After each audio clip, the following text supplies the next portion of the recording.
Sustainable finance sounds like a win-win, right? Save the planet, grow your money, and build a better future for all of us. But what if I told you that behind this shiny green promise lies a carefully constructed hidden agenda, one that's less about saving the Earth and more about reshaping power, control, and profit in ways most people don't see coming?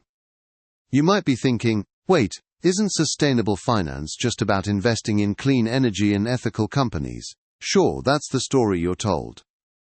But scratch beneath the surface, and you'll find a complex web of financial interests, political influence, and social engineering designed to funnel billions into specific sectors, while sidelining others, and all under the banner of doing good.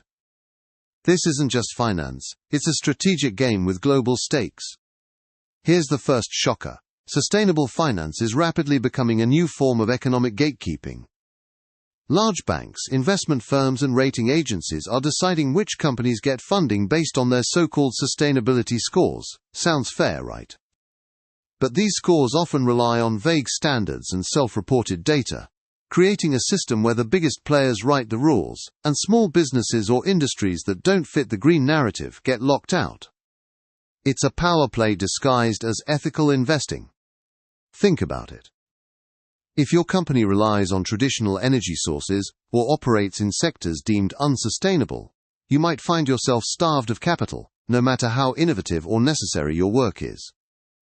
The financial world's version of green is a narrow gate, and if you're not inside, you're out. This isn't just about clean energy, it's about who controls the money, and by extension, the future of entire industries. Now here's where it gets even more tangled.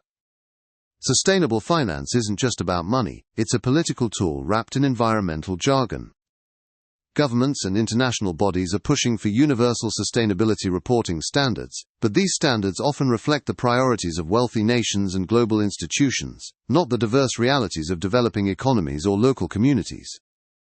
The result? A one-size-fits-all approach that pressures countries and companies to conform to globalized green rules, sometimes at the expense of their own development needs. This isn't accidental. By embedding sustainability into financial regulations, powerful actors aim to steer global economic flows towards sectors and technologies they favor. Think renewable energy giants, electric vehicles, and green tech startups, while sidelining alternatives that might be cheaper or more suitable for certain regions. It's a subtle form of economic colonization disguised as climate action. But what about you, the average investor or consumer? Here's the kicker. Sustainable finance is also shaping what you can buy, invest in, and even how your pension fund is managed.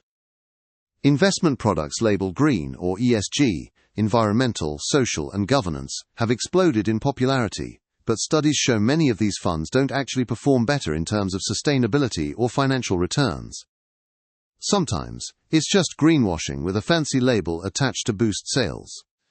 That means you could be pouring your money into funds that sound ethical, but are actually driven by the same old profit motives, and sometimes worse. The sustainable finance movement in some cases serves as a marketing shield for companies looking to attract a new wave of socially conscious investors without making real changes. If you think you're making a difference just by investing in green funds, you might want to think twice. Here's the raw truth. Sustainable finance is a battleground where ideals clash with interests, where genuine innovation competes with corporate agendas, and where the line between activism and capitalism blurs.